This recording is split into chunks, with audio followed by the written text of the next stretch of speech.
Исәнмесез, хөрмәтле тамашачылар. Яңа гасыр каналында Кым сәгате тапшыруның чираттагы чыгарылышы. Бүген студиябызның кунагы танылган композитор Муса Җәлил Дамир Сираҗиев исемендәге әдәби һәм театраль премияләр лауреаты, Татарстанның атказанган сәнгать эшлеклесе, Казан дәүләт консерваториясе доценты Илмир Низамов. Илмир, исәнмесез? Исәнмесез. Илмир, сорауым беренчесе шундый. Сине еш кына элек өмет уятучы композитор дип тәкъдим итәләр иде концертларда. Инде шактый еллар иҗат итәсең. Син бүген дә өмет уятучы композитормы, әллә инде син өметләрне уяттым дип әйтә аласыңмы? Ничек тәкъдим итәләр сине бүген? Кайбер кешеләр һаман да шулай әйтә. Һаман да шулай әйтә. Ул начар гадәт түгел дип уйлыйм мин. Аны инде тамашачыдан сорарга кирәк. Өметне уяттыммы мин, уятачакмынмы мин? Мин үз ягымнан нәрсә булдыра алам, шуны эшлим. Инде вакыт кына күрсәтер.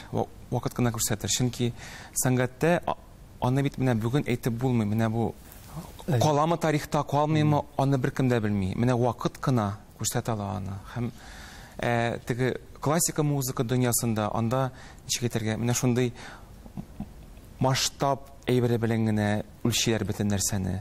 Гасырлар белән, дистәләр белән мин бүгенге көнле әйбер белән шөгыльләнмим. Шуңа күрә вакыт кына күрсәтер. Ничек? Нинди өметләрне уятканмы, юкмы? Акладыммы, юкмы? Мин инде үз ягымнан ничектер уятам дип уйлыйм мин. Менә аталар һәм балалар проблемасы дип әйтәбез бит инде без, әйме? Ул аталар һәм балалар проблемасы, ул элек тә булган, хәзер дә бар, мөгаен ул киләчәктә дә булыр. Өлкән буын белән яшь буын арасында ниндидер каршылыклар, аңлашылмаучанлыклар әлбәттә инде алар чыкмый калмый.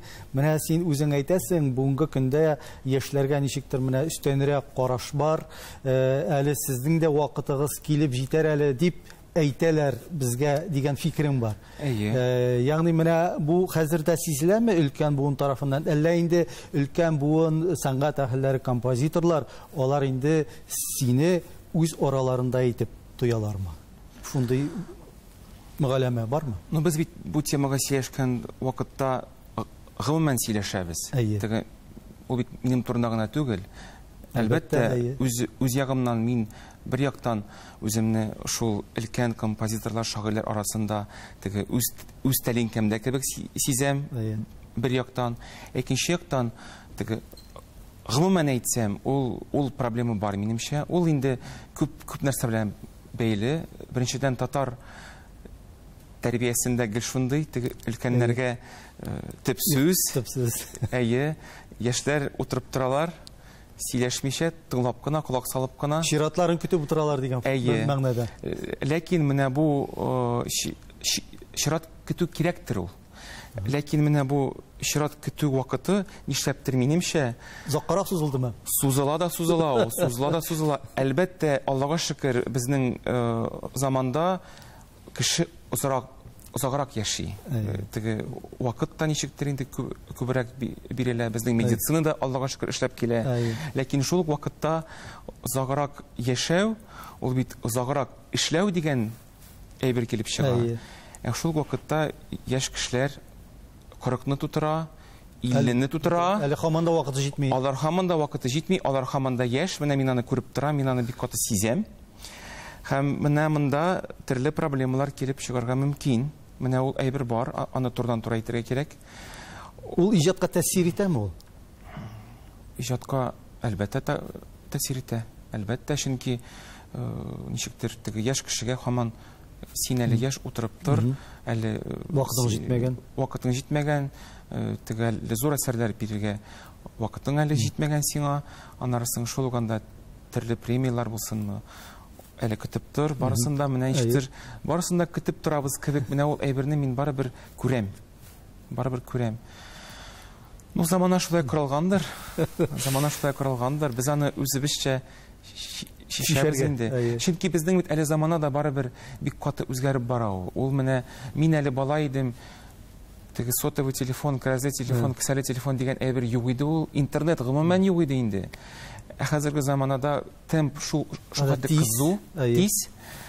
Һәм менә шул әйберләр дә теге ничектер әйтергә, менә яшьләр ул әйбергә ачык, өлкән буынга ул әйбер авыррак, ул гадәти хәл. Ягъни яшьләр тизрәк өлгерә, заманга ияләшә, өлкән буын инде ничектер тормоз ролендә бу очракта. Шундый әйбер күзәтелә. Менә яшь композиторлар дигәндә без еш кына Илмир Низамов исемен ишетәбез. Шәхсән мин үзем. Менә бүгенге көндә нидер менә утырып, төпләнеп, иҗат итүче композиторлар. Алар бит инде бардыр. Ничектер башкаларның исемнәре ничектер ишетелмәгән кебек. Бу нәрсәдән килә? Сез бик активмы, әллә алар бик пассивмы, бармы алар? Алар иҗат итәләрме? Сез бит инде бер вакытта менә үзегез дә тәрбиялисез, студентларны да укытасыз, композиторларны да тәрбиялисез, шулай бит. Кайдалар? Алар күп булмаса да барыбер бар. Беренчедән шуны әйтәсем килә, безнең консерваторияда да һәр елны композиторлар тәмамлый. Әлбәттә, композитор һөнәре ул бик үзенчәлекле һөнәр. Аның юлы да бик катлаулы, үз юлыңны табу, үз стилеңне табу, үз исемеңне табу. Чөнки монда күп факторлар.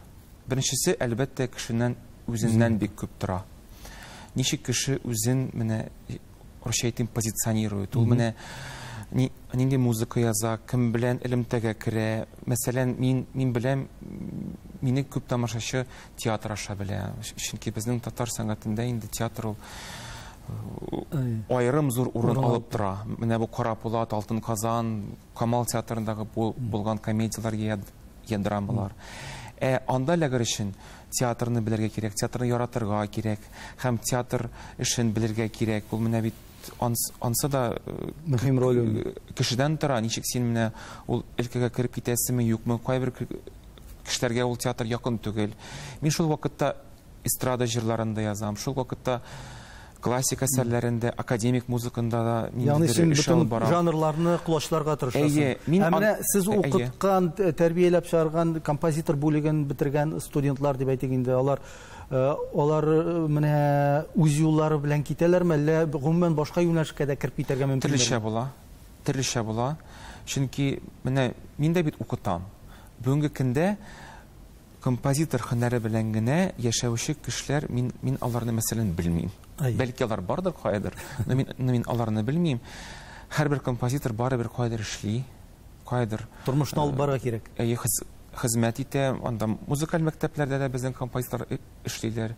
Музыка көллиятендә дә, консерваториядә дә, кемдер завмуз булып шул театрларда эшли. Ул ярый әле синең эшең музыка белән якын бәйле булса. Кайберләре бит тулысынча башка җирләрдә эшлиләр, ләкин барыбер музыка язалар. Шуңа күрә менә ул да бит вакытны ала, һәм ул композиторларга теге тулысынча үзенә вакытны багышлап, музыкасына багышлап, исем ясарга көч вакытта җитми. Ул система проблемасы да бар әлбәттә. Чөнки кайчандыр композиторларга мөмкинлекләр күбрәк иде. Без аларны барыбыз да белә идек. Теге шул анда радиолар ниләр, анда Рөстәм Яхиннарның музыкасы бит яңгырап тора иде. Рөстәм Яхин җырлары яңгырый дип радиодан матур тавыш белән әйтәләр иде. Мин дә аны әни-әнидән ишетеп беләм, чөнки әни авылда үссәләр дә, алар ул композитор исемнәрен барысына белә. Менә без әле хәзер кешеләр белмиләр ул исемнәрне. Без бу мәсьәләгә тагын соңрак әйләнеп кайтырбыз. Инде син менә әти-әни дидең. Сез бит тумышыгыз белән Ульяновск өлкәсендән. Һәм мәктәпне бетергәннән соң сезнең алда 2 юл ялгышмасам була. Кайсы юл белән китәргә консерваториягә? Мәскәүгәме, Казангамы? Сез Казанны сайлыйсыз. Ни өчен Мәскәү түгел, ни өчен күпләр бит инде яшьләр Мәскәү турында хыялланалар. Сез менә монда Татарстан башкаласына килгән.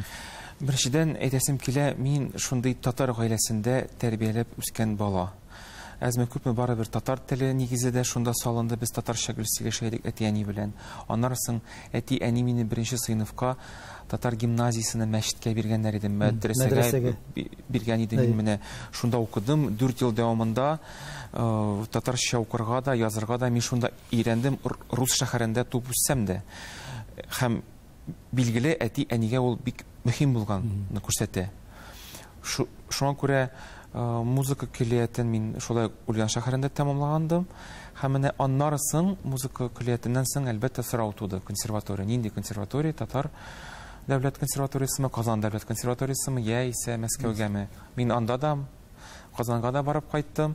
Һәм менә Казанга килгәч үк инде менә Казанда яшәтергән халык өчен бәлки ул ниндидер шундый гадәти. Әйе, урамнар татарча язылган, анда бина өстендә кибет, дарухана, ашхана дигән әйберләр, ул ничектер алар аны сизмиләр дә.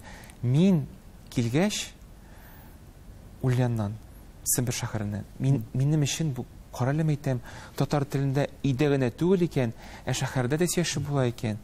Китаплар да, монда телевидение 20 сәгать көненә тапшырулар алып бара татар телендә. Минем өчен ул бик ниндидер көчле энергетика мин монда сиздем. Мин әйтәм, мин бит монда үз өемдә дип сиздем мин аны. Ул беренчедән, икенчедән мин музыка көллиятендә укыган укытучы Ольга Владимировна Буровна ул исеменә мин көлек әйтеп торам, чөнки ул менә ул нигезне салды миңа. Ул үзе заманасында безнең консерваторияда тәмамлаган иде, композитор һәм пианистка буларак. Шуңа күрә мин ул тамырларны, менә теге шундый Казан тамырларын мин анардан да сизә идем. Шуңа күрә мин монда килдем һәм үземне үз өемдә дип тоя башладым. Үз өемдә дигәннән, сезнең иң беренче диплом эшегез, инде менә бу Алтын Казан операсын әйтик, студент вакытта язылган дип әйтергә кирәк бит инде. Мин соңгы курсларда bu operаны. Аны кайберәүләр операда дип әйтә, кемдер мюзикл дип тә яза, кемдер рок опера дип тә бәяли. Менә син үзең шәхсән ничек күз алыйсың? Бу шундан да кайсы жанр дип атарга моны? Мюзиклмы, операмы, рок операмы? Һәм ничек менә фикерләр шулай бүлгәләнде? Дөрестән мин менә шатланам кайчан музыкаветлар да, тамашачы да бер жанрга нитәлми ничектер. Берләшә алмый. Әйе. Чөнки димәк, мин бу жанрлардан чыктым дигән сүз дип аңлата ул. Композитор өчен ул ниндидер бер уңыш дип әйтеп була. Менә бу чиракта мин аны шулай дип әйтәм. Мюзикл, рок операмы, беренчедән без аны Ринат Харис белән яздык. Ул либретто авторы һәм ул аны рок опера дип әйткән иде. Либреттосында. Әйе. Һәм язган вакытта ук инде мин сизә башладым, анда рок мотивларына түгел, анда милли музыкада кирип китте, академик музыкада, анда эстрада музыкасы да, джаз да бар анда. Синтез инде. Менә ул бик зур синтез, бүгенге заманада менә шундый бик каты синтезга бай спектакльләр, менә шундый заманча спектакльләрне мюзикл дип атыйлар. Чөнки мюзикл ул үзенә бөтен нәрсәне кертә. Эстрадада, джазда, рокта, анда хип-хопта, милли музыкада, фолк, анда менә шундый әйберләр кушылса, аны бүгенге көндә инде мюзикл дип атыйлар. Менә сезнең бу Алтын Казан иң беренче бит инде аның музыкасы туа. Шулай бит. Текст юк, либретто туа башта. Сүзләр. Әлбәттә, зур әсәрләрдә әлбәттә текст туа башта. Ягъни Ринат Харис сезгә килдеме либретто белән? Ул тәкъдим итте аны. Әйе. Ягъни беренче сүзләре. Әйе, беренче сүзләр. Менә бу схема дип әйтик, ул берничек тә буталмый, гел шулай эшләнә. Гел шулай эшләнә, чөнки зур әсәрләрне язу мин башкача күз ала алмыйм. Менә аның әлбәттә дә сюжеты бар, һәм ул сюжет менә шул текстларга, шагыйрьләргә, дуэтлар яисә анда арияларга салына. Һәм аннарысын ул текстка, мин ул текстларны укып, ул геройларның хәлләренә кирип, халәтләренә кирип, мәйтәм бу менә герой нинди хәлдә, хәзер менә конфликтмы, яисә бу мәхәббәт җыры, бу ниндидер анда дуэт, бу спектакльнең кульминациясе булырга тиеш, бында хор, бында бию, барысын да башта тотып, мин музыка яза башлыйм. Ринат Харис дип әйттегез. Ринат Харис белән сезнең иҗади бергәлек, иҗади дуслык, аңлавымча инде менә шушы либреттодан башланган булса кирәк. Һәм сез бит әле якташлар да Ринат Харис белән. Ульяновск өлкәсеннән. Якташлык бу очракта ниндидер роль уйнадымы, иҗатта юкмы? Менә бу сорауны мин аңа бирер идем. Чөнки ул мине сорады. Менә мин беренче көнне кунакка килдем аңа. Илмир, әти, әниең кайдан, син кайдан, тамырларың кайдан? Әйтәм, димәк, бу моның өчен бик мөһим. Менә бу сорауны мин аңа бирер идем. Ләкин барыбер без якташмы, якташ түгелме, без бер дулкында. Без икебез дә музыканы яратабыз. Без икебез дә экспериментлар яратабыз шул вакытта. Татар сәнгатенә битараф түгел. Ренат Харис инде ул гомерен шуңа салган.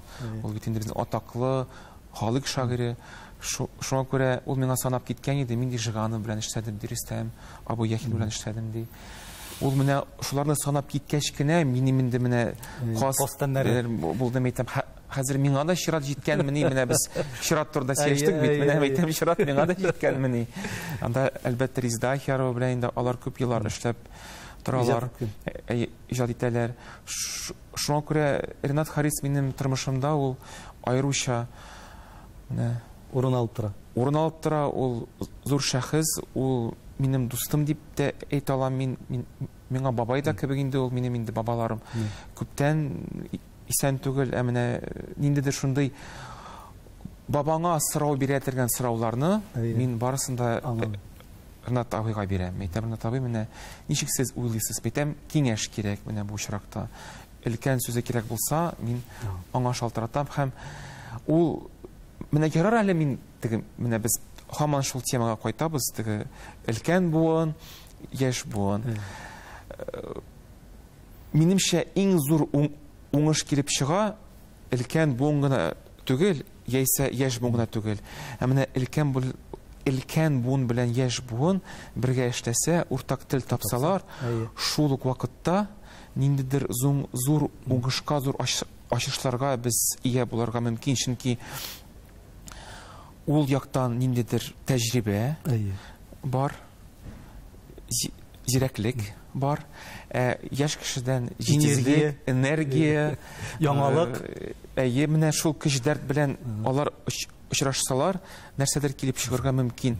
Менә шуңа күрә без аның белән күп эшлибез бергә. Ләкин шул вакытта Ренат Харис ул менә өлкән буын булса да, ул менә фикере белән ул бик яшь кеше. Менә рок-операны мин түгел, ул уйлап тапты. Мин опера язарга җыенган иде. Ә ул өлкән булса да, Илмир ди, безгә заманча рок-опера язарга кирәк ди. Ул шул вакытта бик яшь фикерли. Шуңа күрә без аның белән бер дулкында.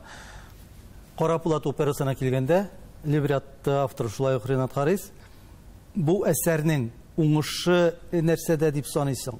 Аның менә шушы татар халкының борынгы тарихына риваяткә нигезләнгән булуымы? Шул ук вакытта ничектер менә бу республиканың җитәкчелеге тарафыннан хуплау табу, булар барысы да бергә кушылдымы? Нәрсәдә уңышы? Монда барысы да үзенең ролен уйнады минемчә. Көчле либретто дип саныйм мин. Ренат абый бик шундый тарихи темасын күтәреп, анда кеше язмышын салган, кеше трагедиясын, кеше мәхәббәтен шул вакытта бик көчле текстларында. Мин аны сиздем инде, менә ул миңа җибәрде дә, шул вакытта бик тирән мәгънәле текстларга музыка яздым мин. Һәм шул вакытта шундый музыка туды. Һәм аннарысын минемчә режиссер куелышы да ул менә бик тәңгәл булды, менә бу безнең историягә дип әйтим инде, безнең тарихка, безнең әсәргә. Һәм шул вакытта әлбәттә ярдәм дә килде. Минтимер Шарипович бу спектакльгә ярдәм итте 15нче елда. Ул булмаса бу спектакль тумас иде, куелмас иде.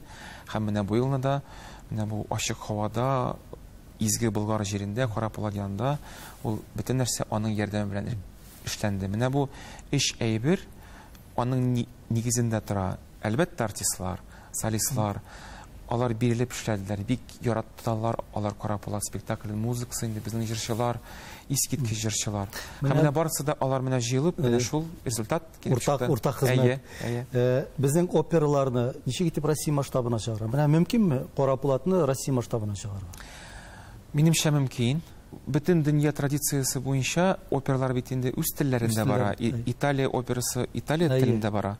Шуңа күрә безнең татар операларда татар телендә барса бернинди проблема монда юк. Еш кына тәрҗемә дә бара опера театрларында. Минемчә, монда ниндидер юл табарга кирәк. Зур театрлар белән ниндидер менә шундый уртак хезмәт алып барга. Безнең әсәрләр Мәскәү театрларында да, Санкт-Петербург театрларында да ешрак күренсә, әлбәттә алар бөтен Россия күләмендә дә күренә башлаячаклар. Шул вакытта темалар менә шулай сайланырга тиеш, ул әлбәттә безнең тарихны да күтәргә тиеш. Ләкин шул вакытта да бөтен Россия күләмендә дә, бөтен дөнья күләмендә дә кызык булырга тиеш. Ниндидер кешелек темасы. Гомум кешелек өчен.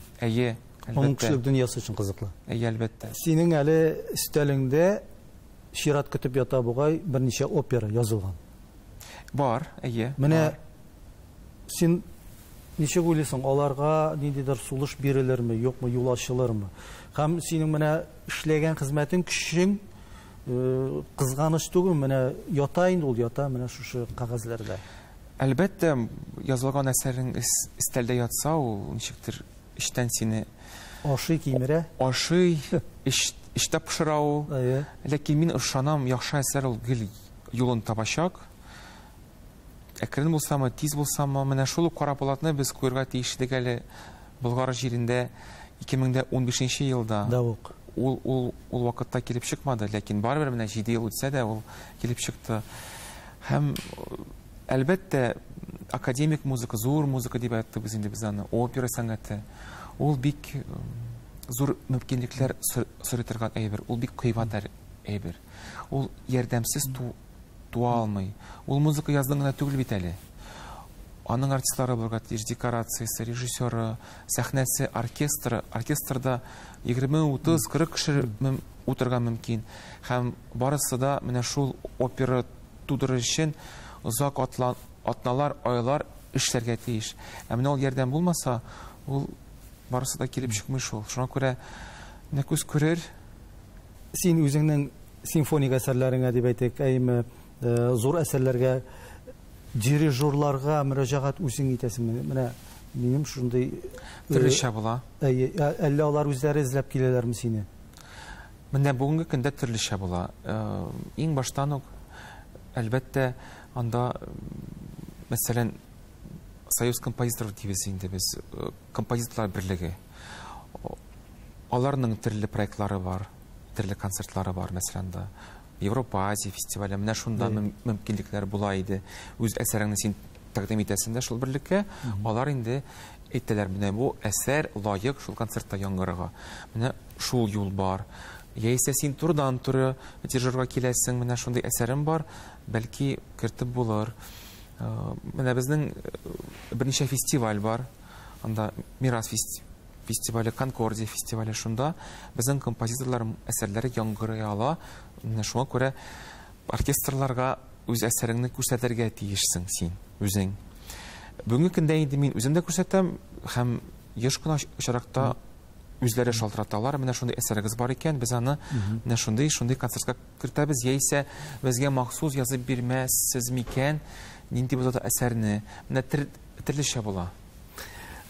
Илмир Низамовның әсәрләренә миллилек, милли колорит җитми дигән менә шундый фикерләрне дә, сүзләрне дә ишетергә туры килде. Мәсәлән, безнең элеккеге мәшһүр композиторларыбыздан Салих Сайдашев, Алмаз Мурасипов, Рөстәм Яхин, Нәҗип Җиһанов һәм башкалар, ягъни алардагы менә бу милли аһәң чорыннан соң ничектер чылбыр үзелә бара дигән фикер яши. Сез моның белән килешәсезме, юкмы? Мин әйтә алам, музыка дөньясы ул гел хәрәкәттә. Милли музыка булсынмы, анда эстрада музыкасымы, академик музыкасымы, барыбер. Музыка дөньясы ул гел хәрәкәттә. Шуңа күрә музыкантлар да һәм әлбәттә композиторлар, алар үз замана музыкасын язалар. Мин барыбер үз замана баласы. Мин күпме Салих Сайдашевтан, Яисә Жигановтан, Рөстәм Яхиннан алсам да, мин бит бүгенге көндә яшим. Мин чит ил музыкасында ишетәм, мин классика музыкасында да нигезләнеп тәрбияләнгән. Мин үз музыкамны язам. Шул вакытта Сәйдәшев заманасында, бәлки аларның замандашлары, шулай ук Сәйдәшевкә әйткәннәрдер, нәрсә өчен безгә вальс? Бердә күрмәгән жанр бит инде. Марш. Кайда вальс, марш һәм татарлар. Ул аларны керткән, табигый рәвештә берләштергән һәм шундый искиткеч музыкаларны язган һәм бүгенге көндә без аларны чын татар классика музыкасын дип тоябыз һәм ишетәбез. Танго, искиткеч танго Сарасадыков. Ягъни Илмир Низамовның бүгенге әсәрләрен тулысынча аңлап бетерер өчен әле бар күпмедер вакыт кирәк булачак. Шулай бит? Бәлки шулай. Бәлкем һәм менә 19-нчы гасырда татар музыкасы нинди булган? Рөстәм Яхин музыкасылар бит булмаган. Нинди булган икән ул? Без белмибез. Ул заманада үз музыкасы булган. Ягъни һәр чорның үз композиторы, үз көе дип әйтәбез, үз җырчысы. 21-нче гасыр башында 20 гасырның башында булган музыкасын гына кабатлап яшәсәк, минемчә дөрес булмас ул. Һәр заманның үз музыкасы. Әлбәттә, бүгенге заманда ниндидер төрле әһәңнәр чагыла минем музыкамдан да. Джаз дигән әйбер бар, анда рок дигән әйбер бар, электронный музыка, хип-хоп. Кем белгән, Салих Сәйдәшев шул музыкаларны ишетсә, менә бүгенге музыкаларны ишетсә, нинди музыканы ул язар иде. Минемчә, ул бик җитез һәм бик шундый иркен һәм киң карашлы кеше булган дип уйлыйм мин аны. Бәлки ул да шундый музыка язар иде, белмим. Син әйтәсең, менә Хачатурян симфониясында, әсәрләрендә әрмән акценты бар. Рахманиновта киң кырлар, иркен күңел, рус акценты бар дип. Менә Низамовның көйләрендә татар акценты ул нәрсәдә чагыла? Аны гади тамашачы эләктереп кала аламы, сизеләме ул аңа? Менә кайбер кешеләр миңа язалар, без сезнең җырларыгызны тыңлап елыйбыз диләр. Менә нишләп алар елыйлар? Менә шул елата торган әйбер, бәлки ул безнең моңыбыз бардадыр ул. Моң бит ул теге курай тотып милли көйләр генә түгел. Ул кешене ниндидер менә шундый хисләргә чумдыру, ниндидер уйлануга итерү. Менә шул булса, минемчә ул музыка моңлы була. Шул вакытта димәк ул татарча була. Чөнки безнең өчен, татарлар өчен ул бик мөһим әйбер. Инде бу сорауыма, бу репликага дип әйтик, цитатага син өлешчә генә җавап бирдең. Шулай да мин аны укып китәм. Салих Сәйдәшев турында сүз чыккашыннан инде. Әгәр дә мин, мәсәлән, Сәйдәшев кебек татар моңыннан башка берни ишетмичә авылда туган, яшәгән булсам, мөгаен Сәйдәшев кебек язар идем. Әмма мин башка авазлар даирәсендә үстем. Рахманинов, Бергалези. Сиңа ни дәрәҗәдә менә бу башка мөхит, башка авазлар ни дәрәҗәдә алар тәэсир итте? Ягъни башка телдәге дип әйтик инде, башка милли колорит. Беренчедән, үземне төзәтәсем килә. Салих Сәйдәшев авылда тумаган, Казанда туган. Шуңа күрә ул менә шул вальсларны һәм маршларны язгандадыр ул. Ул чөнки Казан музыкасы менә Салих Сәйдәшевкә тәэсир иткән дип уйлыйм. Минем очракта ул әлбәттә бик күп тәэсир итте. Беренчедән, минем белемем ул академик музыкасына нигезләнгән. Моцарт, Бах, Чайковский минем өчен гел аерым урын алып торалар иде. Алар минем өчен дә бик якын композитор алар минем өчен. Шул вакытта заманча музыка миңа бик кызык. Мин төрле музыка тыңлап үстем. Һәм үзеңне гел байтырга кирәк ул яктан. Аллага шөкер, без менә шундый заманда яшибез. Безнең күп ишекләр ачык. Син күп нәрсәне белә аласың. Һәм кеше ул яктан бай гына, минемчә. Чөнки ул композиторлар барысы да, алар бит үз халкына нигезләнсә дә, алар кеше турында язганнар. Алар гомумән кеше турында язганнар. Шуңа күрә аларның музыкалары бөтен дөньяга таралган. Ягъни музыка интернациональ дип әйтәсең килә. Әлбәттә. Аның әһәңдә шагыла миллилек. Акцентлары, акцентлары. Хачатурян булсынмы, Чайковский булсынмы. Ләкин алар менә гомумән кеше турында уйлыйлар. Һәм мин дә менә гел шуның турында уйлый идем. Ә инде күпме анда татар әһәңе бармы, юкмы, әзме, күпме, аны инде тамашачы гына әйтә ала. Тамашачы дигәннән, безнең тамашачы, татар тамашачысы, син ялышмасам бу хакта социаль шелтәләрдә дә бераз бәхәсләшеп алгансың булса кирәк. Күбрәк халык көйләрен, фольклорга без тыңлыйбыз, шуңа нигезләнгән шулай бит. Ә менә классик композиторларның әсәрләренә ничектер без әле тулсынча менә алар халыкның көйләрен кабул иткән кебек, аны кабул итеп тора алмыйбыз. Бу нәрсәдән килә? Әллә бу шулай булырга тиешме? Шуннан да классик музыка ул бөтен кешегә дә барып җитмәскә мөмкин. Минемчә ул тәрбиядән килә. Ничек кеше тәрбияләнгән, нинди белем алган. Халык музыкасы ул бит ишек әйтергә. Кеше аны тыңлаган вакытта ул аңа менә кирип китә, шуңып китә. Ул аны үз аша җиткерә, ничектер. Халык музыкасында кеше ничек әйтергә, менә растворяется дигән сүз. Эреп китә. Ул аның мөхитендә яши бит, шул мөхиттә. Шуңа күрә һәрбер милләтләргә халык музыка тыңлау ул бик табигый әйбер. Һәм ул әлбәттә ул кирәк, ул безнең тамырларыбыз. Мин үзем дә халык музыкасын бик яратам, ул бик көчле әйбер ул. Ә менә композиторлар музыкасы, син композиторның музыкасын тыңлаган вакытта, композитор сине ниндидер сәяхәткә алып китә. Ул менә җан эшләү, ул менә син күңелең белән ниндидер эш алып барга тиеш зур симфония тыңлаган вакытта.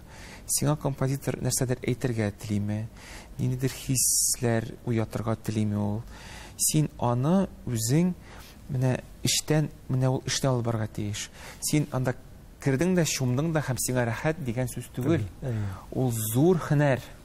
Музыка язу ул зур һөнәр, музыканы аңлау ул шулай ук зур һөнәр. Аңа өйрәнергә кирәк һәм еш кына менә тамашачы аңа әзер түгел. Һәм ул аны чагыштыра, менә мин халык көен тыңлыйм бит, миңа рәхәт. Ул халык көйләрен бәлки әбисеннән, бабасыннан еш кына ишеткән, ул шуның белән тәрбияләнгән. Шуның белән үскән. Бетховен музыкасын ул алай ишетмәгән, Жиганов музыкасын ул алай ишетмәгән, ул аның кагыйдәләрен дә белми, ничек аны тыңларга. Аның бит кагыйдәләре бар. Ул, мәсәлән, еш кына симфониянең беренче элеге, беренче өлеше ул кеше язмышы. Кеше туа, кеше ниндер авырлыклар кичерә, ул аның белән көрәшә, кемдер җиңә, яисә кеше, яисә менә ул язмыш кешене батыра. Һәм аннарысын композитор ниндер нәтиҗә ясый. Ул барысы да музыкада бар ул. Аны ишетергә генә белергә кирәк. Һәрбер композитор менә аны үзенчә күрсәтә. Кайбер композиторлар ниндер халык көйләрен куллана, кайбер композиторлар кулланмый. Ул төрлечә була. Һәм менә шул әйбер күп кешедә ул тәрбияләнгән. Менә шунда гына музыка тәрбиясе дип әйтик. Музыка тәрбиясе. Яисә без тыңлыйбыз икән, анда ниндидер анда менә солист чыгып анда уйный, ниндидер анда фортепиано концерты, яисә скрипач, яисә опера җырчысы. Менә ул бит үз техникасын күрсәтә, ничек аның нинди мөмкинлекләре бар. Менә шуның белән сокланыр өчен еш кына әсәрләр языла. Аны аңлый ала әз генә барыбер музыка белән таныш кеше генә. Эльмира әйтә, менә кем ул татар композиторы? Менә ниндидер сыйфатлары буенча әйтәбезме без? Гомумән композиторларны милләткә бүлү дөресме? Менә бу татар композиторы, менә бу урыс композиторы. Ни дәрәҗәдә ул аның һөнәренә һәм аның иҗатына яраклашып тора? Һәрбер кеше менә бу сүзләргә татар композиторы үз мәгънәсен сала дип уйлыйм мин. Кемдер өчен бик мөһим менә милли моңнар булсын. Кемдер өчен. Кемдер өчен татар телле шундый әсәрләр булсын, җырлар яисә опералар. Кемдер өчен композитор татарча сөйләшсен. Татарлар арасында менә татар булып йөрсен. кемдер өчен ул гомумән татар фамилиясы булсын, кемдер өчен ул менә кеше үзен татар композиторы дип әйтә икән, менә шул җитә. Кемдер өчен, менә минем өчен татар композиторы ул татар музыкасын яратырга хәзер. Минем өчен татар композиторы ул татар музыкасын ярата торган кеше ул. Беренчедән. Менә Ключеров, Александр Ключеров, композитор. Рус милләтеннән. Гомер буе Казанда татар мөхитендә яшәгән һәм татар сәнгатенә хезмәт иткән, татар көйләре иҗат иткән. Әгәр күз алдына китерик әле, әгәр дә үз чорында мәктәпне тәмамлаганнан соң Эльмир Низамов Казан консерваториясына түгел, Мәскәүгә китеп, Мәскәүдә укып, рус мөхитендә яшәп, рус мөхитендә иҗат итсә, Эльмир Низамов та татар акценты, татар колориты, татар рухы калган булыр иде микән? Булса да ул әзрәк булыр иде әлбәттә. Шулай дип уйлыйм мин. Мин үземне барыбер татар дип санар идем һәм мин Ульян шәһәрендә дә яшәп татарча җырлар бар иде минем. Ләкин ул хәтле татар мирасына шумы булмас иде һәм менә ул татарлык ул хәтле көчле бәлки булмас иде дип уйлыйм мин. Кем белгән? Менә София Гобайдуллинаны без татар композиторы дип атыйбызмы? Шәхсән син үзең ничек күз алыйсың аны? Минем өчен ул әлбәттә бөтен дөньяга танылган композитор, классик дип әйтеп була аны. Шул вакытта мин аны татар дип саныйм һәм безгә татарларга аның белән горурланырга кирәк. Әлбәттә һәрбер кешегә аның музыкасы якын булмаса да, аның музыкасы бик үзенчәлекле. Андый музыка ул еш кына музыкантларга якынрак, музыкантларга кызыксыну күбрәк уятадыр бәлки. Ләкин без татарларда шундый гадәт бар, без ничектер үзебезне бүләбез, менә бу татар түгел, бу чын татар түгел, бу безнеңчә язмый, бу татарча гомумән белми. Милләтнең байлыгы ул бит алай бүләргә ярамый. Ул татарча турыдан-туры җырлар язмаса да, инде шундый әсәрләр язмаса да, ул барыбер ул безнең милләтнең татар исеме белән йөри. Һәм без аның белән горурланырга тиеш. Рудольф Нуриев шулай ук сабантуйларда биюләр биеп йөрмәгән. Ул академик балет сәхнәсендә биегән. Ләкин без аның белән бит горурланабыз. Ул бит безнең милләтне бөтен дөньяга күрсәтә. Без аның турында онытырга тиеш түгел, минемчә. Менә милләтне дөньяга күрсәтә дигәннән. Без инде еш кына бәхәсләшәбез һәм бу сорауны күтәрәбез. Татар мәдәниятен, татар сәнгатен дөнья аренасына ничек чыгарырга? Ягъни башта сәнгатьне чыгарып, татарны танытыргамы? Әллә инде менә сез әйткәнчә, безнең шәхесләребез танытамы татарны, татар сәнгатен? Минемчә, менә бар бит русча сила личности. Менә һәр шәхестән бик күп нәрсә тора. Без, мәсәлән, башка милләтләрне ничек беләбез? Менә безгә әйтәләр, мәсәлән, анда Испания, яисә анда Аргентина, яисә анда Америка. Без исебезгә төшерәбез аларның артистларын, режиссерларын, язучыларын, композиторларын. Без алар аша, менә шул, ул менә бер шәхесләр генә бит. Мәсәлән, анда Оскар Уайльд булсынмы, анда Сервантес, мәсәлән. Без күп белмәсәк тә Испания турында, менә шул шәхесләр аша без менә шул милләтнең йөзен күрәбез, аның тәмен тоябыз, алар ничек яшәгәннәр. Шуңа күрә мин гомумән сәнгатьне саныйм, ул милләтнең йөзе. Безнең бар экономика, бар промышленность дигән әйбер, бар анда ничек әйтергә нидер социаль әйберләр, политикасы. Ул менә тәннең куллары, аяклары, гәүдәсе. Без бит кешене куллардан, аяклардан танымыйбыз, чөнки безнең кулларыбыз, аякларыбыз бер төрле һәр кешенең. Нинди илдә яшәсә дә. Без кешене йөзеннән, күзләреннән, теленнән таныйбыз. Сәнгать ул менә ул милләтнең йөзе. Шуңа күрә кулсыз, аяксыз яшәп булмый гомумән. Ләкин кешегә менә басым менә ул йөзе. Тагын кайтыйк әле София Гобайдуллинага. Бер цитата синең интервьюдан. Гомумән мин кайчак үзем һәм София Гобайдуллина арасында уртаклык сизәм. Бу нәрсәдә чагыла бу уртаклык? Ну, мәсәлән, менә тамашачы мине менә әйтеп киттек инде, күбрәк белә театр аша, җырлар аша. Менә консерваториядә укыган ук вакытта, әле консерваториягә да хәтле, мин академия музыкасында күп әсәрләр яздым, менә шул стильдә. София Губайдуллина стилендә дә язып карадым мин.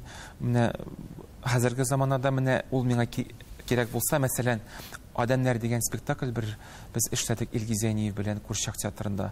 Һәм без анда ачлык темасын, бик авыр теманы күтәрәбез, шундый трагедия, үзәккә үтәтергән трагедия. Һәм ул музыканы мин менә шундый авыр, ниндидер шундый күңелне тырный торган музыка язарга туры килде. Һәм менә София Губайдуллина әһәңнәре дә бәлки кереп киткәндер дип критиклар да шулай яздылар. Мин бүгенге көндә ул әйбер белән теге менә кирәк булса миңа мен аны кулланам. Шуңа күрә минем иҗатымда да шундый юнәлеш тә бар, шундый җепләр дә бар дип әйтеп алам. Россия президенты үзенең иң зур рәхмәтен сезгә белдерде. 2020 елгы номинатлар арасында яшь сәнгать әһелләре арасында сез аның премиясына лаек булдыгыз. Һәм менә аның белән очрашу вакытында сез Владимир Путинга үзегезнең тәкъдимнәрегезне дә җиткергән идегез. Ягъни бигрәк тә яшь композиторларга системалы ярдәм турында. Инде менә шактый гына вакыт үтте дип әйтергә кирәк, 1 елдан артык. Бу юнәлештә әле нинди дә булса селкенү башландымы, юкмы? Системалы дигәннән. Селкенү башланды. Менә мин күрә башладым бик күп конкурсларда, менә без әйттек бит башкаручылар турында. Менә бик зур шундый башкаручылар өчен ясалган конкурсларда да композиторлар номинациялары барлыкка килә башлады. Менә төрле фестивальләрдә ничектер үсә башлады кебек минемчә. Безнең Россиядә бүгенге көндә хәзер композитор дигән һөнәр барлыкка килде. Трудовой менә бу китапта, һөнәр китабында композитор дигән әйбер хәзер бар. Әлбәттә, ул бик глобаль проблема. Аны менә андый әйберләр белән чишеп булмый. Ул бик глобаль проблема. Ул вакытта әлбәттә миңа шундый мөмкинлек бирелгән икән, мин уйлап куйдым, рәхмәтләр белән бергә ниндидер зур глобаль проблеманы күтәрергә кирәк дип. Һәм барыбер ниндидер хәрәкәт башланды. Күз күрер, ничек аның киләчәге булыр. Чөнки совет заманасында зур система бар иде. Менә иҗат кешеләр белән эшләү. Чит илләрдә дә ниндидер системалар бар. Менә бүген Россиядә ул система шулай ук бар, ләкин ул аксый дип әйтеп була. Сезнең әйтәсегез килә бу берлекләр турында. Композиторлар берлеге бар бит инде безнең. Менә ул берлекләр Россия композиторлар берлеге, Татарстан композиторлар берлеге бүгенге көндә ни дәрәҗәдә менә бу килеп туган проблемаларны хәл итәргә сәләтле? Әзме күпме ул ярдәм бар. Менә төрле фестивальләр оештырыла, безнең нотларда сирәк-мирәк булса да бастырыла. Ләкин ул әле минемчә ничек әйтергә? Ул әле юлның башы гына. Без менә бу дәвамын телибез икән. Мин бит менә үз сорауымда шундый мин үз сорауымда шулардан башладым. Әйтәм, бүгенге көндә бөтен дөньяда Россиядән менә бөтен дөньяга танылган бер композитор да юк кебек. Алар бар, ләкин ул исемнәрне белмиләр. Безнең еш кына бит шулай, безнең сәләтле кеше бар, ул исемнәргә игътибар җитми кебек. Аны бит без үзебез үстәргә тиеш. Без үзебез әйтергә тиеш. Бу безнең киләчәгебез, бу безнең анда җырчыбыз, композиторыбыз. Без аны үзебез үстермәсәк, ниндидер зур конкурслар, ниндидер зур менә шундый мәҗлесләрдә ул кешеләрне без күрсәтмәсәк, үз халкыбыз арасында без аны танытмасак, аны беркем дә беркайчан да белмәячәк. Бу соравым сезнең 16 яшьлек вакыттагы тарихка нигезләнгән. Ялгышмасам, берникадәр вакытка сез менә бу музыка язу сәләтенме, тоемлауны югалтып торгансыз. Менә ничектә менә стрессме, курку хисе булган, ялгышмасам, әйеме? Менә ул онытылдымы, әллә ул хис, курку хисе дип әйтик? Яшиме бүгендә? ул менә 18 яшымда булган иде минем. Ничектер мин әйтәм, киләчәктә нәрсә язырмын мин? Кая барырмын мин? Менә миңа 18 яшь тулды, мин бит инде бала түгел, хәзер ничектер тормыш корырга кирәк, башларга кайдыр күчәргә кирәк. Менә шул куркулар алар җыелып килде дә, мин да берничә айга менә шул куркуларга чумган идем. Гомумән курку турында, менә мине балачактан ук инде теге анда сәләтле егет, сәләтле бала, вундеркинд да дип ничектер миңа анда газетта яза иде. Менә миңа 12 яшь иде, мин әйтәм, мин вундеркинд булсам, бит ул бит еш кына вундеркиндлар үсә, һәм ул менә ул балачакта кала. Кала югала бетә. Ул вакытлыча югала бетә. Мин аның турында белә идем, менә бала булып, мин аның турында белә идем. Һәм мин шунардан гел курка идем мин. Һәм менә миңа 35 яшь. Ул менә курку кайда эштә барыбер бар, һәм менә ул курку мин гел белә идем, миңа укытучыларым, беренчедән укытучыларым һәм әлбәттә әти-әниләрем зур өметләр баглыйлар. Һәм мин гел курка идем менә ул өметләрне акламаска. Һәм менә шул курку эштән мине бүгенге көнемә кадәр алга тертеп бара. Менә интереш бирәм ул сезгә, эшләргә, үсәргә. Менә ниндидер яңа әсәр туа да, Аллага шөкер, тагын бер матур әсәр туды ахырсы. Үзем мактап куям шул вакытта. Нәрсәдер әле булдыра алам кебек. Еш кына ниндидер анда матур җырың бар. Син тагын бер ниндидер матур җыр яздың, анда мин үземә уйлап куям. Бар икән әле ни. Нормально яшибез. Белмим, ул бәлки һәрбер иҗат кешесе шулай яшидер инде. Син бит барыбер үз-үзеңне ашыйсың. Менә язасың, уйлыйсың, тагын да яхшырак кирәк дигән әйбер бар минем. Мин әз эшлим дип үземне гел сүгеп торам, тагын да күбрәк эшләргә кирәк дип торам үземне. Ул ниндидер теге самоудовлетворенность дигән әйбер, ул шул ук вакытта үзеңне тертеп тә алга. Ул әйбер кирәктер ул. Рәхмәт. Инде безнең әңгәмәгә моннан да яхшы нокта була алмый торгандыр. Мин әйтәсем килә, иҗат чишмәгез бер кайчан да саекмасын. Ягъни һәр вакытта да тамашачыларыбызны яңадан яга матур әсәрләрегез белән сезгә озак еллар сөендереп яшәргә ясын. Рәхмәт, Илмир. Амин, шулай булсын. Рәхмәт бик зур очрашу өчен.